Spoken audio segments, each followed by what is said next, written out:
মৃত্যুর অন্তিম মুহূর্তে, মৃত্যুর মুমূর্ষ মুহূর্তে, এক সেকেন্ড মৃত্যুর পূর্বে দাঁড়িয়ে জীব কি করে তোমাকে স্মরণ করতে পারে, তোমাকে প্রাপ্ত হতে পারে।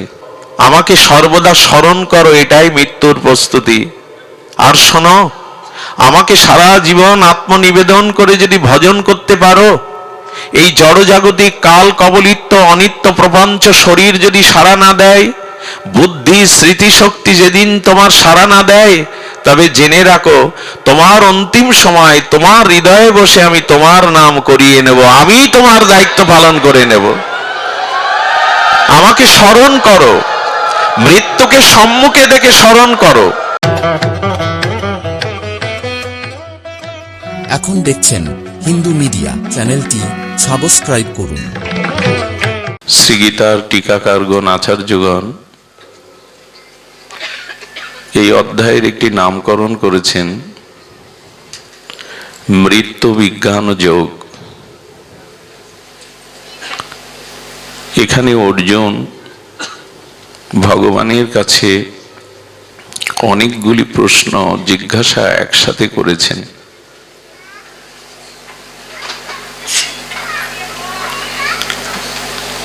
একই সাথে এত জিজ্ঞাসার বৃষ্টি অর্জুন আর করেননি।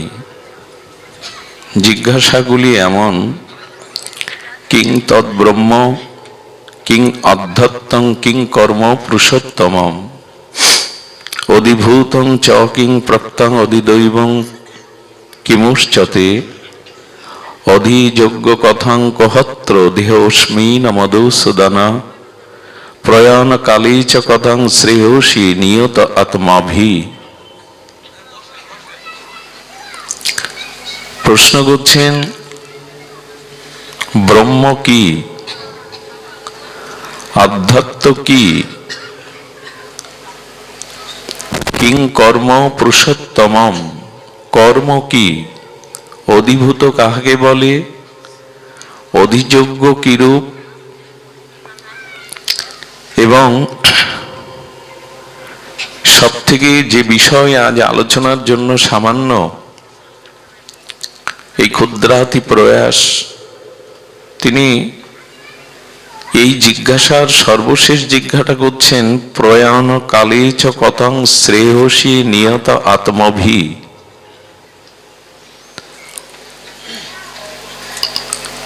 মৃত্যুর অন্তিম মুহূর্তে,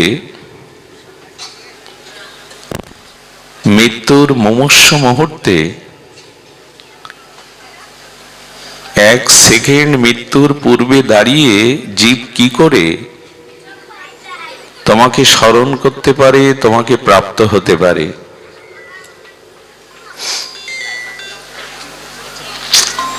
ভগবান, হ্যাঁ হ্যাঁ হ্যাঁ সব বল।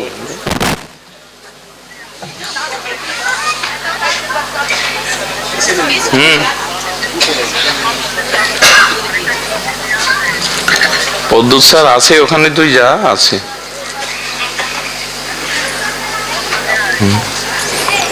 আমাকে ক্ষমা করবেন, আমি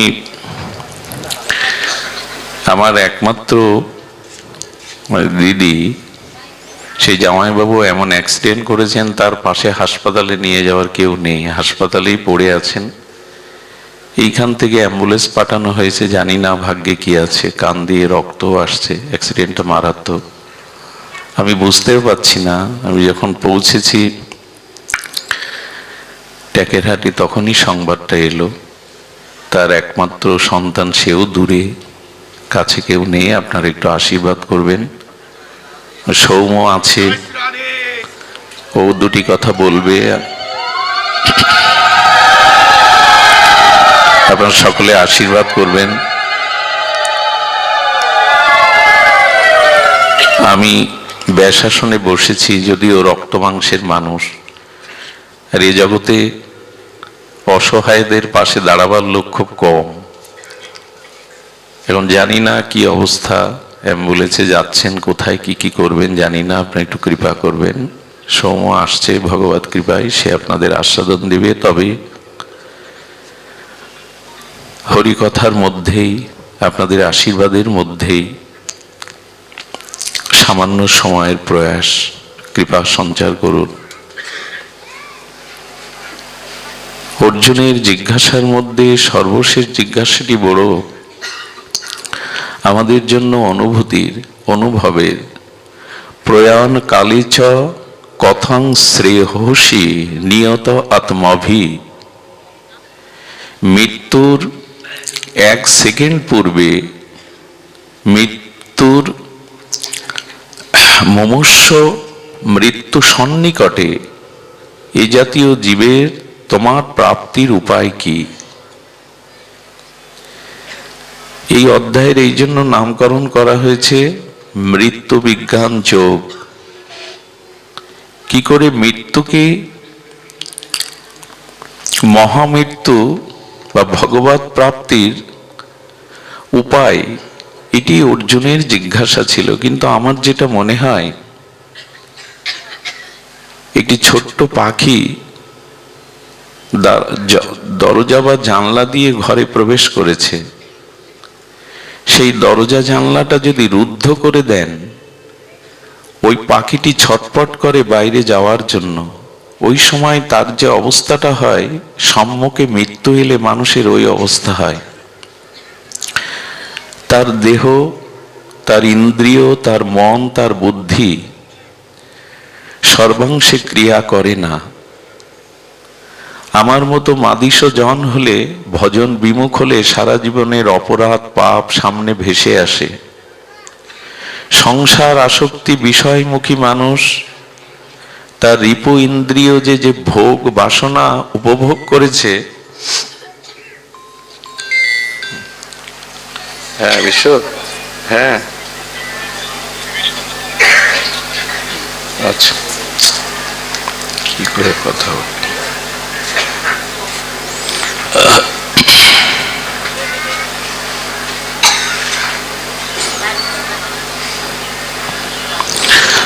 তো ইন্দ্রিয়, মন, বুদ্ধি, বাগরুদ্ধ এই জড়াগ্রস্ত শরীরের সক্ষমতা থাকে না প্রাণ যুগলের মধ্যে, ভ্রু মধ্যে অথবা মন ও মানুষে ভগবানের চিন্তা করবার। এই জন্য অর্জুন এমন একটি প্রশ্ন করেছেন, আমাদেরও তো এই সম্মুখীন হতে হবে। সেদিন কি করে তোমাকে আমরা প্রাপ্ত হতে পারবো? কলটা একটু দাও তো, এই নাম্বার ভুললে আমার কাছে একটু দিও। তো এখন মৃত্যু নিয়ে যদি আমরা একটু পর্যালোচনা বা আলোচনা করি, তাতে দেখব জাতস্য হি ধ্রুব মৃত্যু। মৃত্যু যে চিরসত্য, শাশ্বত, সনাতন, এটি মাঝে মাঝে দেহাবেশে, সংসার আবেশে আমরা ভুলে যাই। একটি পা বাড়িয়েছি, দ্বিতীয় পাটি তুলব, আমাদের এ সামর্থ্য নাই। মুখে অন্নের গ্রাস দিয়েছি, সেই গ্রাসটা পাকস্থলিতে প্রবেশ করবে, মৃত্যু আমাকে এই সময় দেবে না। একটি নিঃশ্বাস প্রত্যাহার করলাম, কিন্তু গ্রহণ করতে পারলাম না, এর নাম শেষ নিঃশ্বাস ত্যাগ, মৃত্যু। কত নিকটে দেখুন তো। যে বাক্যটা বলতে চাইছি তা বলা হলো না, এ দেহ থেকে আত্মা বিযুক্ত হয়ে গেল। আচ্ছা, আপনাদের যদি বলা হয় আমাদের গৃহে আজ আপনার নিমন্ত্রণ, কিন্তু আপনি যখন আসবেন তখন আপনার দেহের ছায়াটা নিয়ে আসবেন না, সম্ভব কি? আপনি আসুন, কিন্তু আপনার দেহের ছায়াটা যেন নিয়ে আসবেন না, এটি সম্ভব কি? তেমনি যেদিন আমি জন্মেছি, ছায়ার মতো মৃত্যু আমার মধ্যেই রয়ে গেছে।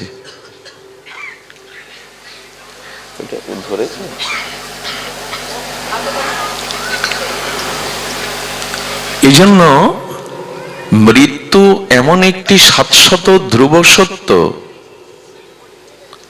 কিন্তু আমরা সেই সত্যটাকে ভুলে বসে আছি। দাদা আচ্ছা, একটু দেখুন, আমি একটু দেখুন দাদা, একটু কৃপা করে দেখুন।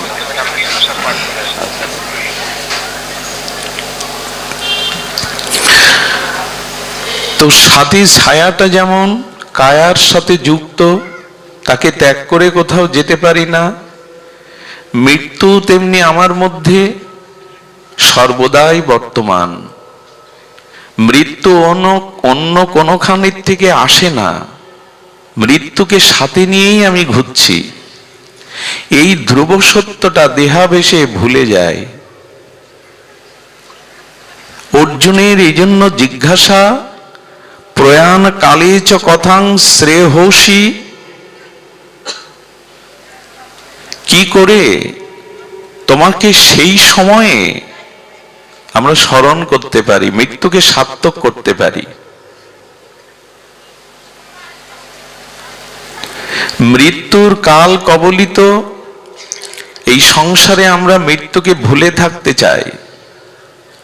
কেউ মৃত্যুবরণ করলে আমরা হরিবোল শব্দটা একটু বিপরীত করে বলহরি বলি, এবং বলহরি শব্দটা মঙ্গলময় শব্দ। হরি বলতে বলা হচ্ছে, হরি শব্দ মঙ্গলময়, পাপ হরণ করে, পাপ হরণ করে আমাদের হৃদয়ে প্রেমের সঞ্চার করে। সেই বলহরি শব্দটি মৃত্যুর পরে উচ্চারিত হয় সনাতন ধর্মে।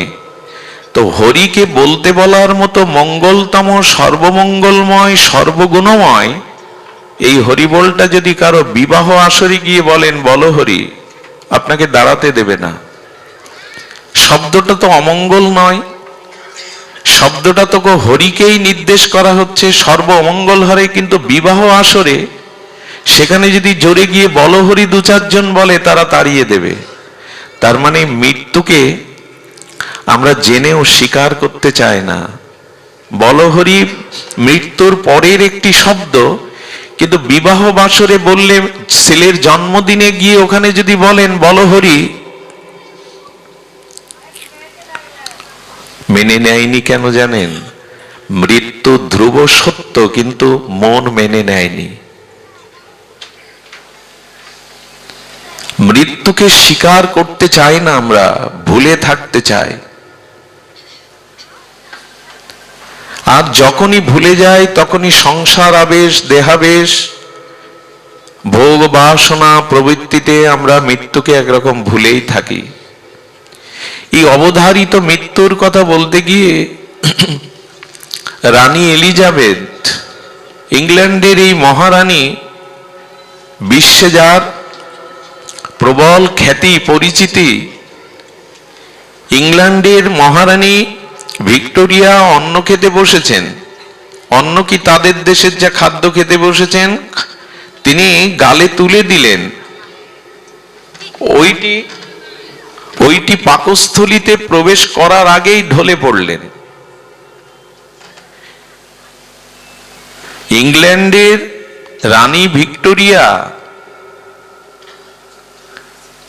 তো তিনি এমনি করে আর মুখে তুলে দিতে পারেন? একটি গ্রাস তুলেছেন, আরেকটি গ্রাস যে আপনি মুখে তুলবেন এ নিশ্চয়তা নেই।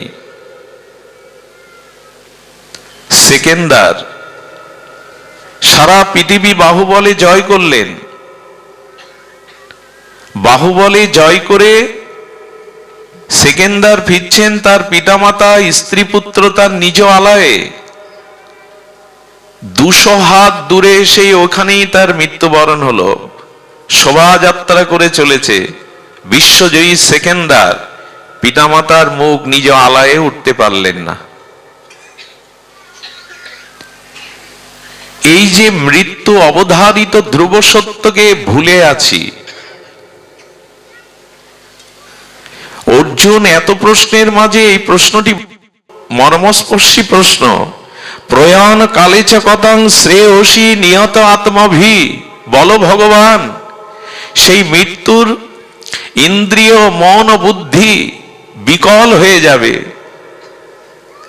পাপময় অপরাধময় কর্মের স্মৃতি ভেসে আসবে, বাক্য স্ফুরিত হবে না, মন বুদ্ধি ইন্দ্রিয় কোনো ক্রিয়া করবে না।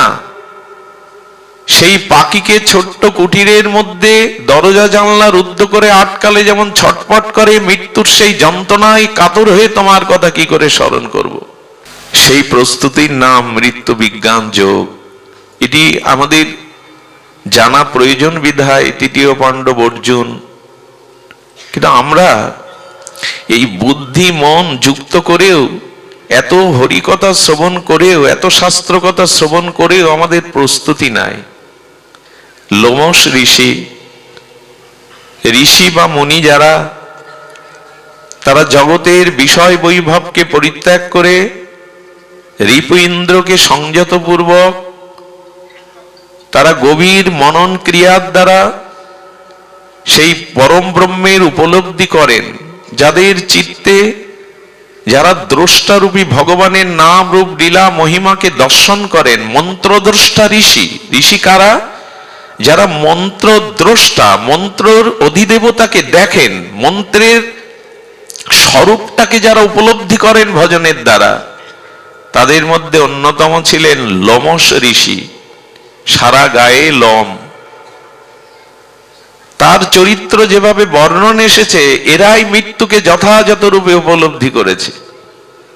এর পরমায়ু শুনলে অবাক হয়ে যেতে হয়। ব্রহ্মার 1000 সত্যযুগ, 1000 ত্রেতাযুগ, 1000 দ্বাপর যুগ, 1000 কলিযুগ। এটি ব্রহ্মার এক অহ, দিন রাত্রি না। আবার 4000 যুগে ব্রহ্মার একদিন। এইভাবে ব্রহ্মার 100 দিনের মাথায় একদিন হয় এই লোমশ ঋষির। আর তার সারা গায়ে লোম। কল্পে ব্রহ্মা যখন মৃত্যুবরণ করে, দেহ ছাড়ে, তখন তার একটা লোম খসে পড়বে। ব্রহ্মার পরমায়ু শেষ হলে, ব্রহ্মা মৃত্যুবরণ করলে একটা লোম খসে পড়বে। আর তার চরণ থেকে মস্তক পর্যন্ত গায়ে লোম। তাহলে তার পরমায়ু কত? তিনি ঘর বাঁধেননি। তিনি ঘর বাঁধেননি এই জন্য যে না, পৃথিবীতে এত অল্প সময়ে ঘর বাঁধার কি প্রয়োজন? এটা আমার নিবাস নয়, এটা আমার দেশ নয়, এটা আমার বাড়ি নয়। আমরা এই উপলব্ধি নিতে পারবো কি? ব্রহ্মার একদিনে যার একটি লোমকূপ খসে পড়লে অনন্ত অনন্ত লোম যার গায়ে, সেই কিনা ঘর বাঁধছেন না। আর তিনি কি করছেন? কারো কাছ থেকে কিছু চেয়ে পান না। অযাচক বৃত্তি, অপরিগ্রহ গীতাতে বলেছেন, কেউ কিছু দিলে তবে পান। অপরিগ্রহ আমরা পারি না। দেখুন, একটা কথা বলি, অর্থ প্রয়োজন, কিন্তু তার সীমা থাকা প্রয়োজন। আপনার জগতে লক্ষ্য করেছেন, যার অর্থ নাই, সম্পদ নাই, সে শুধু একটা হাহাকার করে, আমার অর্থ ভগবান দেয়নি, আমার সামর্থ্য দেয়নি। আর যার অর্থ প্রাচুর্য আছে, তার হাহাকার অনেক। তার হাহাকার এই, আরো চাই। কি করে রাজ ভয়, চোরের ভয়, শত্রুর ভয় থেকে অর্থ রক্ষা করব, তার ভয় অনেকগুলি। শাস্ত্র এমন বলেছেন, অর্থের সাথে যদি ভগবত ভক্তি, ত্যাগ, বৈরাগ্য না থাকে, তবে অধিক শিক্ষিত আর অধিক ধনসম্পদ লোকরাই আত্মহনন করে বেশি। মূর্খ বা নির্ধনী লোকরা বেশি আত্মহত্যা করে না, সংখ্যায় কম। পৃথিবীতে যত আত্মহত্যার সংখ্যা দেখবেন, উচ্চ শিক্ষিত এবং উচ্চ ধনাঢ্য ব্যক্তি যারা, এদের জীবনে আত্মহত্যার সংখ্যা বেশি। গ্রামের সরল লোক, অশিক্ষিত লোক, তেমন কিছু বিত্ত বৈভব নেই, এরা আত্মহত্যার পথ বেছে নেয় না। এই জন্য অর্থ প্রাচুর্য থাকুক, কিন্তু অর্থের অহংকার, অভিমান, আবেশ, এগুলি আপনাকে শান্তিতে থাকতে দেবে না। এই জন্য লোমশ ঋষির এই প্রাপ্তির উপায় কেন জানেন? উনি একদিন আসছিলেন, এসে দেখছে নর্দমার মধ্যে একটা শূকর শুয়ে আছে। আর নর্দমার পাশে এক মাতাজি, তার দুটি সন্তান। একটি সন্তানকে দুগ্ধপান করিয়ে আরেকটি সন্তানকে দুগ্ধপান করানোর আগে স্তনটা ভালো করে ওখান থেকে জল নিয়ে ধুয়ে দিলেন। তারপরে ওই আরেকটি সন্তানকে স্তনপান করাচ্ছেন। লোমশ ঋষি গিয়ে বলছেন, মা সন্তান দুটি তোমার, তবে এ স্থানে কেন? তুমি পবিত্র করে শুদ্ধ করে সন্তানকে মুখে দিচ্ছ। বললেন, যে সন্তানকে আমি আমার স্তন ধৌত করে বিধৌত করে পান করিয়েছি, ব্রাহ্মণের তেজে ব্রাহ্মণের আশীর্বাদে তাকে আমি সন্তান রূপে পেয়েছি। আর আমার স্বামী নিচকুলে জন্ম, যে সন্তানকে দুধ আগে পান করালাম সে আমার স্বামীর প্রদত্ত আমারই গর্ভধারণ করা সন্তান। তাই ব্রাহ্মণের সন্তানকে আমি কোনো উচ্ছিষ্ট দিতে পারি না, ব্রাহ্মণের মর্যাদা ভগবান দিয়েছেন, তাই আমি বিধৌত করে ওর স্তনটা মুখে দিয়েছি। লোমশ ঋষি ওই মায়ের দিকে তাকিয়ে কি করলেন জানেন? ওই শূকর যেখানে শুয়েছিল অন্য জল নেই বিধায় ওই জল নিয়ে ওই ব্রাহ্মণ শিশুপুত্রের চরণ ধয়ে চরণামৃত পান করলেন। কারণ প্রতিদিন লোমশ ঋষি ব্রাহ্মণের চরণ পাদদাগ পান করতেন। চিন্তা করতে পারেন, শূকর শুয়ে থাকা সেই জলকে উনি আসমন পূর্বক ব্রাহ্মণ ওই শিশু সন্তানের চরণ জল করে যখন পান করলেন, ভগবান প্রকট হয়ে গেলেন। চরণামৃতে এত বিশ্বাস, ব্রাহ্মণে এত শ্রদ্ধা ভক্তি। আমি বলছি, ব্রহ্মা কল্পে কল্পে মরে গেলেও তোমার মৃত্যু নেই। আচ্ছা, মৃত্যু নাই। এজন্য তিনি পর্যন্ত অপরিগ্রহ করে জীবন কাটাতেন। কিন্তু আমরা মৃত্যুকে স্মরণ করি কি? মৃত্যু যে কোনো সময় ছায়ার মতো আমার কাছে আছে, কিন্তু সেই মৃত্যু স্মরণ আমাদের এলো না। তুকারামকে একজন বলছেন, আপনি কেন এত আনন্দে থাকেন? আপনার ভালো গৃহ না, স্ত্রী মনোমত না, উঠতে বসতে আপনাকে গালি দেয়, কষ্ট দেয়, আপনার অর্থ নেই, ঘর নেই, বাড়ি নেই, আপনি এত মস্তিতে আনন্দে কি করে থাকেন? যে তাকে প্রশ্ন করছে তার হাতখানা দেখে বলছেন, 1 সপ্তাহ পর তোমার মৃত্যু হবে। এটা আমি বলছি। গৃহে গিয়ে দরজা বন্ধ করে কাঁদছে ঠাকুরের সামনে। 1 সপ্তাহ সময় ছেলেদেরকে বিষয় সম্পত্তি দিয়ে দিলেন। স্ত্রীকে বললেন, আমাকে বেশি ডেকো না, পারলে একটু প্রসাদ দিও, আমি মন্দিরেই থাকবো। ছেলেদের ডেকে মামলা মকদ্দমা তুলে নিলেন। যাদের সাথে শত্রুতা ছিল তাদের ডেকে ডেকে চরণ ধরে ক্ষমা চাইলেন, আমার 7 দিন আয়ু। ওই 6 দিন ধরে ভগবানের নিত্য নিরন্তর কাঁদছে আর ভগবানকে ডাকছে, কিছুই তো করা হলো না, নিজের উদ্ধার তো হলো না। 6 দিনের মাথায় তুকারাম এসে বলছেন, তুমি কেমন আছো? বলেন, আর থাকা, ঘর নেই, স্ত্রী পুত্রের স্মরণ নেই, বিষয় আশাই নেই, এ জগতে শত্রু মিত্রের কথা আর নয়, দিন রাত ভগবানকে ডাকছি, তবে হৃদয়ে একটা ভগবানের ভজনে আনন্দ পাচ্ছি। উনি মাথা হাত দিয়ে বললেন, তোমার মৃত্যু এখন নয়, 7 দিনে নয়। আমার কাছে প্রশ্ন করেছিলে আমার কিছুই নেই, আমি আনন্দে কেন থাকি? তার প্রশ্ন এই, তুমি 7 দিনে মৃত্যুকে মনে করো, আর আমি মনে করি 1 সেকেন্ড পরেই আমার মৃত্যু। এই জন্য কোনো বাসনা আমার নেই, এই জন্য আমি আনন্দে থাকি। মৃত্যুকে সম্মুখে যদি দেখেন, সেখানে আমাদের এত ভোগ বিলাস প্রবৃত্তি বাসনা জাগতে পারে না। কিন্তু ধ্যান দিতে হবে। এর পরেই ভগবান বলে দিয়েছেন, তস্মাৎ সর্বেষু কালেষু মমনশ্বর যুদ্ধৌ চ, আমাকে সর্বদা স্মরণ করো, এটাই মৃত্যুর প্রস্তুতি। আর শোনো, আমাকে সারা জীবন আত্মনিবেদন করে যদি ভজন করতে পারো, এই জড়জাগতিক কাল কবলিত অনিত্য প্রপঞ্চ শরীর যদি সাড়া না দেয়, বুদ্ধি স্মৃতি শক্তি যেদিন তোমার সাড়া না দেয়, তবে জেনে রাখো, তোমার অন্তিম সময় তোমার হৃদয়ে বসে আমি তোমার নাম করিয়ে নেব, আমি তোমার দায়িত্ব পালন করে নেব। আমাকে স্মরণ করো, মৃত্যুকে সম্মুখে দেখে স্মরণ করো। সুধীজন, এই জন্য প্রয়াণকালে সেই বিশেষ রূপে ভগবানের স্মরণের জন্য আজ আমাদের কিন্তু উপলব্ধি আসে কই। তবে একটি মার্মিক কথা বলেই বিশ্রাম করি। আসলে মনে হচ্ছে আমি গিয়েও কি কাকে রক্ষা করতে পারবো? আপনাদের আশীর্বাদ হরিকথা ভগবানের কৃপায় তার রক্ষা কবচ। হয়তো কোনো ব্যবস্থা তিনি করবেন, আর ভগবানের কৃপা সৌম্য এসে গেছে, সে ভাগবত প্রবক্তা, পরিপূরণটা তার দ্বারাই ভগবান করবেন বলে এনেছেন।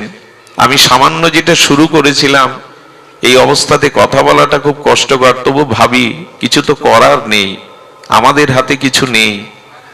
হয়তো আত্মীয় স্বজন ভুল বুঝবে, কিন্তু এইটুকু জেনেছি আপনাদের সুদৃষ্টিতে তার হাতের বাইরে আমাদের কিছু করার নেই।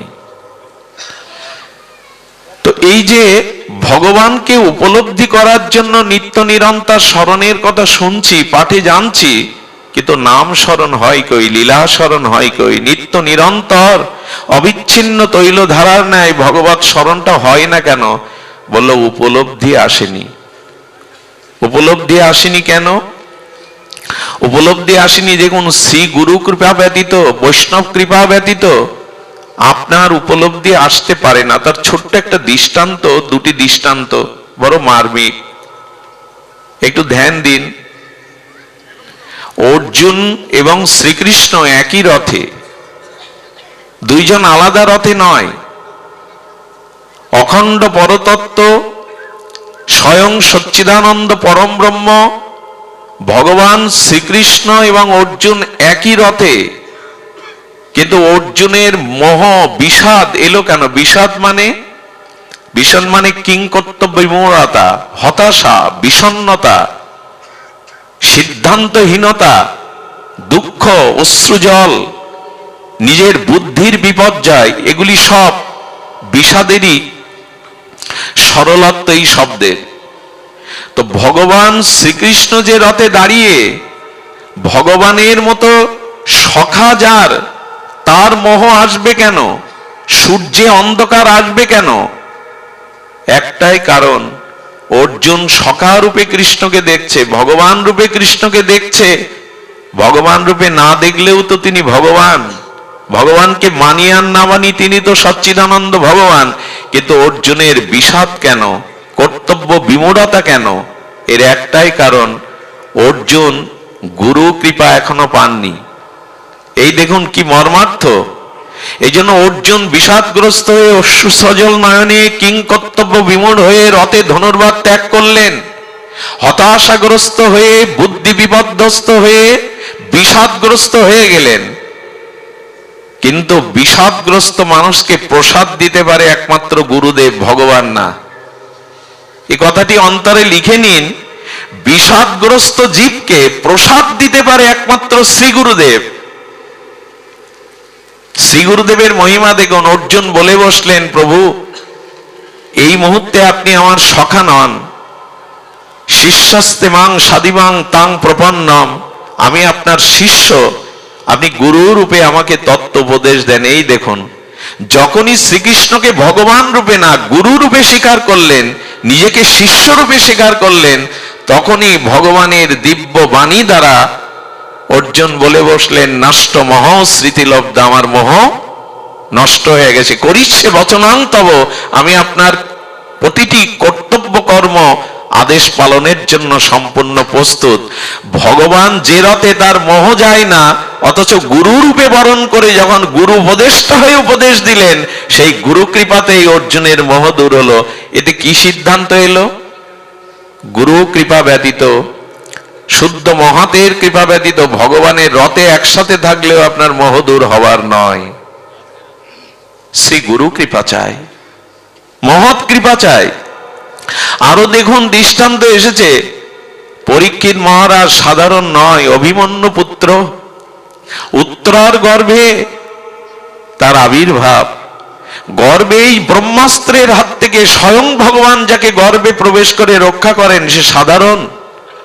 যে পরীক্ষিত মহারাজ গর্ভেই ভগবান দর্শন করলেন, আর তার ভূমিষ্ঠ হওয়ার পরে কোলে তুলে নিলেন ধর্মরাজ প্রাজ্ঞ যুধিষ্ঠির। যুধিষ্ঠিরের কোলে যে মানুষ হয়, সর্বক্ষণ কৃষ্ণ পঞ্চপাণ্ডবদের দুয়ারে পড়ে থাকতেন, ভোজনে শয়নে কৃষ্ণকে সামনে দেখে যে বড় হয়েছে, যুধিষ্ঠিরের মতো প্রাজ্ঞ ধার্মিকের কোলে উঠে যে প্রতিপালিত হয়েছে, যিনি অভিমন্যুর পুত্র, যিনি গর্বেই ভগবান দর্শন করলেন, রক্ষা পেলেন ব্রহ্মাস্ত্রের হাত থেকে, সে ঋষির গলায় সাপ ঝোলাতে পারে? তার তত্ত্বজ্ঞান হয়নি কেন? কৃষ্ণকে দেখে বড় হয়েছেন, যুধিষ্ঠিরের কোলে বড় হয়েছেন, কিন্তু তার তত্ত্বজ্ঞান হলো না কেন? ঋষির গলায় কেন মালা সাপ ঝুলিয়ে দেবে সে? তৃষ্ণার্ত হয়েছে ভালো কথা, ঋষি তো জপ ধ্যান করছেন, তার গলে মৃত সর্ব জড়ানো, তার মানে তখনও তার তত্ত্বজ্ঞান হয়নি। তার ভগবত কৃপা এবং তার ভগবত প্রাপ্তি উপলব্ধি কখন হলো? যখন সুখদেব ভগবানকে তিনি গুরু রূপে বরণ করে আত্মসমর্পণ করলেন। এর থেকে বড় তত্ত্ব হতে পারে না যে শ্রীগুরু কৃপা, মহৎ কৃপা বিনা ভগবত উপলব্ধি করুণা আসবে না। ভগবান শ্রীকৃষ্ণকে দেখে যে বড় হয়, যুধিষ্ঠিরের মতো ধার্মিক প্রাজ্ঞের কোলে যে বড় হয়, অভিমন্যুর পুত্র যিনি গর্বেই ভগবানকে যিনি দর্শন করেছেন, তার উপলব্ধি হলো গঙ্গা তীরে ছিল সুখদেব গোস্বামীকে গুরু রূপে আত্মসমর্পণ করে ভগবত শ্রবণের দ্বারা, অর্থাৎ মহৎ কৃপা যুক্তের সাথে যদি মহৎ মুখনির্গলিত হরি কথা আপনার ভেতরে প্রবেশ করে, তখনই আপনার উপলব্ধি আসে, প্রেম ভক্তি আসে, জন্ম মৃত্যু চক্রে থেকে তখনই নিস্তার আসে। কথাটি অন্তরে ধারণ করতে হবে যে শ্রী গুরু কৃপা ব্যতীত, মহৎ কৃপা ব্যতীত, ভাগবত শ্রবণ ব্যতীত আমাদের মোহ যেতে পারে। মহারাজ তো নিজেই বলছেন মৃত্যু ভয় তার ছিল, মৃত্যু ভয় তার ছিল যে 7 দিনেই তক্ষক দংশনে বিপ্র অভিশাপে তার মৃত্যু হবে, তার এই উপলব্ধি ছিল। মৃত্যুতে তিনি ভীত হয়েছিলেন, কিন্তু তিনি এও প্রশ্ন করেছিলেন, হে সুখদেব ভগবান, হে পরম আরাধ্য শ্রীচরণ, যোগী ঋষি মুনি যুগ যুগান্তর তপস্যা করে যোগ সাধনার দ্বারা, ধ্যানের দ্বারা, তপস্যার দ্বারা যে দুর্লভ গোবিন্দ চরণ পায় না, আর 7 দিন পরমায়ু, সারা জীবন এই রাজ সভাতে বসেছি, রাজ মুকুট ধারণ করেছি, ভোগ বিলাস করেছি, এই 7 দিনেই কি করে আমার গোবিন্দ পাদ পদ্ম দুর্লভ চরণ পাবো, আপনি আমাকে বলুন। যখনই সমর্পণ করলেন, আত্মসমর্পণ করলেন, তখনই ছিল সুখদেব গোস্বামীর এই গুরু কৃপায়, মহৎ কৃপায়, ভাগবত কৃপায় সে বলতে বলতে কি বলে চলে গেল। এখন যদি তক্ষক আমার সামনেও আসে, গুরুদেব আপনার অপরোক্ষ অনুভূতি, আপনার ভাগবত কৃপায় এখন আমি চারিদিকে মৃত্যুকে দেখছি না, সর্পকে দেখছি না, দেখছি সর্পের মধ্যে আমার গোবিন্দকে। এই উপলব্ধি হলো তার। এই জন্য শ্রী গুরু কৃপা ব্যতীত, মহৎ কৃপা ব্যতীত কিছুই হওয়ার নয় সুধীজন। এই জন্য এই প্রয়াণ কালে শ্রী ভগবানের স্মরণ তখনই আসতে পারে যখন মহৎ কৃপা, গুরু কৃপা, ভাগবত কৃপা আপনার উপরে বর্ষিত হবে। স্বতন্ত্রভাবে জীবনকে পরিচালনা করলে, শুধু ভগবানের দিকে চেয়ে থাকলেই হবে না। মনে আছে ভগবান বলেছেন, যার আমাকে ভজিবার যার আসে অভিলাষ, গোবিন্দ বলছেন আমাকে ভজিবার যার আসে অভিলাষ, সে ভজুক গিয়ে মোর মঙ্গল দাস। আমার মঙ্গল কোন মহৎ ভক্তকে সে ভজন করুক, তবেই আমার ভজনের অধিকার পাবে সে। এই জন্য গুরু কৃপা ছাড়া, মহৎ কৃপা ছাড়া আমাদের জীবনে ভগবত উপলব্ধি আসতে পারে না, ভাগবত কল্যাণ আমাদের জীবনে কখনো আসতে পারে না। তাই অনুরোধ করব, শুধু মন্দিরে নয়, শুধু ভগবানের দিকে চেয়ে থাকা নয়, যদি ভজনই করতে হয় তবে মহৎ কৃপা, গুরু কৃপাকে সম্বল করুন। এই উপলব্ধি ছাড়া আমাদের আসবে না। এই জন্য মৃত্যুর এই সময় কখন আসবে যেহেতু আমরা জানি না, একটা বৃষ্টির বিন্দুর ফোঁটার মতো আমাদের পরমায়ু। এই পরমায়ু কখন শুকিয়ে যাবে, ননীলি জল জল জীবন টলমল, সেই পদ্ম পত্রের উপরে বিন্দু আকারে মুক্তার মতো জলটা হাওয়াতে কখন গড়িয়ে পড়ে বোঝা যায় না। আয়ুটাও তো তাই। তাই মৃত্যুকে সার্বক্ষণিক অন্তরে জাগিয়ে রাখুন। আর এই মৃত্যুর জন্য প্রস্তুতি রাখার জন্য ঠাকুর হরিদাস, বিশ্বদেব, পিতামহ আমাদের জানিয়েছেন মৃত্যুটা কেমন হবে। আমি আপনাদের অনুরোধ করছি, যে মৃত্যুর এই প্রস্তুতিটা এদের কাছ থেকেই শিখতে হবে। প্রাণ যে কোনো মুহূর্তে দেহ থেকে বিয়োগ হতে পারে, কিন্তু যাওয়াটা কেমন হবে? যেতে তো হবে, যাওয়ার প্রস্তুতি তো থাকবে, কিন্তু যাওয়াটা কেমন হবে? যাওয়াটা যেন আমার হরিদাসের মতো হয়, যাওয়াটা যেন আমার ভীষ্মের মতো হয়। ভীষ্ম মৃত্যুকে সামনে দেখে বলছে, চলে যাও কাল, তুমি আমার সামনে দাঁড়িও না। আমি যৌবনে পাপ করিনি, আমি নিত্য নিরন্তর আমার গোবিন্দকে উপলব্ধি করেছি। কাল আমি তোমার সাথে যেতে রাজি নয়, আমি তোমার পথের যাত্রী নই, আমি ভগবানের চরণ দর্শনের অপেক্ষা করছি। ভগবানকে দেখতে দেখতে আমি যেতে চাই, তোমার সাথে যেতে চাই না। এই যে উপলব্ধিটা, মৃত্যুর সময় কাল নয়, আমি ভগবানকে দর্শন করতে করতে প্রাণ ত্যাগ করতে চাই, এই হলো সার্থক মৃত্যুর পরিচয়, এই হলো মহামৃত্যুর পরিচয়, এই হলো মহানির্জনের পরিচয়। কিন্তু ভীষ্মের এই কথা বলতে গেলে কালকে ফিরিয়ে দিয়ে ভগবানের চরণকে দর্শন করতে করতে ভগবানের সাথে নিত্যধামে যেতে যেতে এই প্রস্তুতিটা হলো ভীষ্মের মতো। যৌবনে তিনি পাপ করেননি, নিজের ভোগ বিলাসের দিকে কখনো তাকাননি। ভীষ্মের জীবনে ছিল ত্যাগ, বৈরাগ্য, সত্যনিষ্ঠতা। এই জন্য আমাদের জীবনের এই প্রস্তুতি যদি না থাকে, আমরা এই কথা বলতে পারবো না, হে গোবিন্দ তুমি সম্মুখে দাঁড়াও, তোমার আতুল আতুল চরণ দর্শন করে আমি এই জগৎ থেকে বিদায় নিতে চাই। এই দেবব্রত পিতামহ ভীষ্মের মৃত্যুর একথা জানিয়ে দেয়, এই হলো প্রস্তুতি। এমন ভজন করেছি তো, এমন ভক্তি অর্জন করেছি তো, যে মৃত্যুর সময় গোবিন্দ তার সচ্চিদানন্দ মূর্তি চরণ নিয়ে দাঁড়াবে, তার বদন দর্শন আর তার চরণ দর্শন করতে করতে জগৎ থেকে চলে যেতে পারবো। মহামৃত্যু আসবে, আমার জীবনে মৃত্যু আসবে না, আমি সে পথেই যাব যে পথে গেলে আর পুনরায় জগতে জন্ম মৃত্যু চক্রে আসতে হবে না। এর প্রস্তুতি ভীষ্মের মতো ত্যাগ থাকা চাই, বৈরাগ্য থাকা চাই। যারা আমরা সাধু বেশ নিয়েছি, যারা আমরা এই ভগবত ধর্মে দীক্ষা শিক্ষা নিয়েছি, যারা শুদ্ধ গুরু পরম্পরা এই ভগবত প্রগতির পথে এসেছি, আমরা যেন নিজেকে না ঠকাই। এই পথে এসে লোভ লালসা অর্থবিত্ত সম্মানের কাঙাল যেন না হয়। এই পথকে, এই সাদা বস্ত্রকে যেন কলঙ্কিত না করি। আমাদের দিকে চেয়ে আছে হাজার হাজার মানুষ, আমাদের চরিত্র, আমাদের আদর্শ, আমাদের ত্যাগ, আমাদের বৈরাগ্য, মানুষ পথ চিনবে, আলোর পথে যাবে। তাই যারা সদ্গুরুদেবের কৃপা পেয়েছেন, যারা এই পথে এসেছেন, আর যেন পিছনে ফিরতে না হয়, আর যেন অন্ধকার পথের যাত্রী না হতে হয়। এই প্রস্তুতিটা থাকার নাম মৃত্যু প্রস্তুতি। শুদ্ধ জীবন, ভগবত জীবন। ঠাকুর হরিদাসের জীবন দেখুন, মহাপ্রভু হরিদাসের দিকে তাকিয়ে বলছেন, কিছু বলবে? হরিদাস, তোমার চোখের ভাষা বলছে তুমি কিছু বলতে চাও।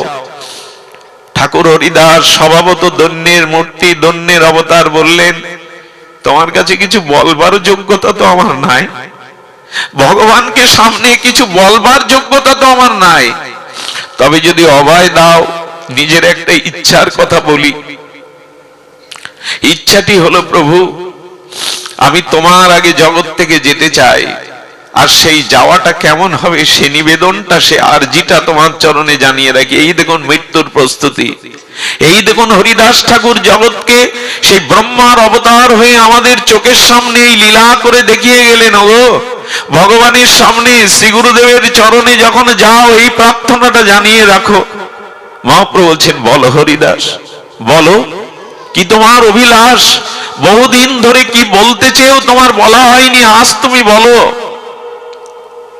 চেয়েছিলেন দুটো জিনিস, আর সেই দুটি জিনিস আমাদের এই মহাপ্রয়াণ মহাপ্রস্থানের চরমতম আদর্শ স্থাপন করে গেলেন। হরিদাস মহাপ্রভুকে বললেন, আমি যেতে চাই, তবে কেমন করে জানো? আমার যাওয়ার দিনে বৈষ্ণবের চরণ ধুলিকে আমি ভূষণ করে মারতে চাই অঙ্গে, বৈষ্ণবের চরণ ধুলিকে আমি আর অঙ্গের ভূষণ করতে চাই। আর কি চাই জানো? নয়নে হেরিব তোমার ও চান্দ্র বদন, হৃদয়ে ধরিব তোমার কমল চরণ। এই দেখুন ঠাকুর হরিদাস বিশ্ববাসীকে সনাতন ধর্মের প্রতিটি নরনারীকে বলে গেলেন, যদি কখনো ভগবানের কাছে কিছু নিবেদন করতে হয়, যদি কিছু চাইতে হয়, এই যে ও প্রভু, মৃত্যু তো সাথে নিয়ে এসেছি, মৃত্যু তো ধ্রুব সত্য, তবে যাওয়ার বেলায় যেন তোমার চরণ দুখানা আমি আমার হৃদয়ে ধরতে পারি, আমার নয়ন ভিঙ্গ যেন তোমার কোমল বদনের ওই অমৃত বদনের মধুপান করতে পারে। আর কি চাই জানো? আর কি চাই? এই দেখুন ঠাকুর হরিদাসের সেই উপলব্ধি দেখুন, জিহ্বায় উচ্চারিব শ্রীকৃষ্ণ চৈতন্য নাম। আর প্রভু যাওয়ার বেলা আমার জিহ্বা যেন তোমার নাম নিতে নিতে যায়, শ্রীকৃষ্ণ চৈতন্য, শ্রীকৃষ্ণ চৈতন্য। এই শব্দ জিহ্বায় উচ্চারিব শ্রীকৃষ্ণ চৈতন্য নাম, এই মতো ইচ্ছা মোর ছাড়িব পরাণ। আমার ইচ্ছা আমি এভাবেই যেতে চাই প্রভু, আর যেন এই জন্ম মৃত্যু অভিশাপ চক্রে না আসি। তুমি যেখানে আছো তোমার চরণ স্বরূপ রাজ্যে আমাকে নিয়ে চলো। এজন্য চাই নাম নিষ্ঠা, ভগবত নিষ্ঠা, নিষ্কপট চরিত্র, আর অস্খলিত, খলিত নয় অস্খলিত যেন যেন ছেদ না পড়ে, ভজনে সর্বদা ছেদ না পড়ে। সুধীবৃন্দ, বিজয় কৃষ্ণ গোস্বামী পাদ পদ্ম নবদ্বীপে তার আবির্ভাব ভূমির মাটি মাখবার সুযোগ হয়েছিল কিছুদিন আগে। বিজয় কৃষ্ণ গোস্বামী পাদ পদ্ম তার এক বন্ধু ছিলেন বৃন্দাবনে, তিনি ব্রজে যেতেন, ব্রজের অনুরাগ ছিল তো। ব্রজে গিয়ে দেখছেন তারই এক বন্ধু ছোটবেলা থেকে মঞ্জরি ভাব সাধনায়, রাধারানীর চরণ চিন্তায় নিত্য নিরন্তর কুটিরের মধ্যে বসে ভজন করতেন, বাইরে বেরোতেন না। ওই যে মঞ্জরি ভাব সাধনা শ্রী গুরুদেবের কৃপায়, মহাপ্রভুর অনবদ্য অবদানে, তার মধ্যে এই গুরুদেব স্থাপন করে দিয়েছিলেন আত্মানাং চিন্তায়তে তত্র তাসাং মধ্যে মনোরমাম রূপ যৌবন্য সম্পন্নম কিশোরীং প্রমাদ আকৃতিম। সেই রাধা রানীর কিঙ্করী মঞ্জরি স্বরূপের অভিমান গুরুদেব দিয়ে দিয়েছিল। হরিনামের সাথে সাথে রাধা রানীর চরণ চিন্তার সাথে সাথে মঞ্জরি ভাব সাধনা ভাবতে ভাবতে বিজয় কৃষ্ণ গোস্বামী কুটিরের সামনে গিয়ে দেখছেন দেহটা পড়ে গেল, আর সেই দেহ থেকে 11-12 বছরের এক কিশোরী দিব্য জ্যোতির্ময় মূর্তি দেহ থেকে বেরিয়ে চলে যাচ্ছে। এরকম মৃত্যু শুনেছি আমরা, এ গল্প নয়, কাউকে জানানোর মতো উপন্যাসিক কোন কাহিনী নয়। সিদ্ধ বিজয় কৃষ্ণ গোস্বামী পাদ পদ্ম জগৎগুরু আচার্য দেখছেন, কি দেখছেন? আচ্ছা, সাপ যখন খোলস ত্যাগ করে, একটা খোলসকে উইয়ের ঢিবির ওপরে রেখে আর একটা খোলস সাথে সাথে তৈরি করে নেয়, খোলসটা সাথে সাথে তৈরি হয়। তেমনি রাধা রানীর চরণ চিন্তায়, শ্রী গুরুদেবের বিশেষ কৃপায় আত্মার মধ্যে যারা কিশোরী প্রমাদ আকৃতিম রাধা রানীর কিঙ্করী রূপের উপাসনা করে যান, এই ভজন নিত্য নিরন্তর করেন, তাদের মৃত্যু সাধারণ নয়। এই দেখুন গোস্বামীপাদ দেখলেন ওই নিত্য ভজন চিন্তায় সেই মঞ্জরি ভাবের বালিকা স্বরূপে রাধারানীর কিঙ্করী স্বরূপে নিত্য লীলায় প্রবেশ করলো, নিত্য লীলায় প্রবেশ করলো। এটি সাক্ষাৎ দেখেছিলেন প্রভুপাদ বিজয় কৃষ্ণ গোস্বামী পাদ। আমাদের ভজনের এই আনুগত্যে যেন এই জন্ম মৃত্যু চক্রে আবার পুনরায় মাতৃ জঠরে না জন্মাতে হয়, আবার এই জন্ম মৃত্যু জরা ব্যাধি ভোগ করতে না হয়। এ সংসার দুঃখময়, এ সংসার মৃত্যুময়। আজ দেখুন আমি এখানে কথা বলছি, আমারই একমাত্র দিদি অসহায়া, তার পাশে ডাক্তারের কাছে এখন নিয়ে আমাকে বলছে আমি এখান থেকে যেতে গেলেও তো 3.5 ঘন্টা সময় লাগবে। কত অসহায় আমাদের এই জীবন, কত ক্ষণিক আমাদের এই জীবন, কত বিপদ সংকুল আমাদের এই জীবন।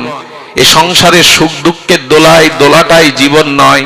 মনুষ্য জন্ম নিয়ে সংসার, স্ত্রী পুত্র বৃত্ত বৈভাবে সুখের সাগরে ভাসানোর জন্য জন্ম হয়নি, এ জন্ম হয়েছিল ভজনের জন্য, নিজের উদ্ধারের জন্য, আত্মকল্যাণের জন্য।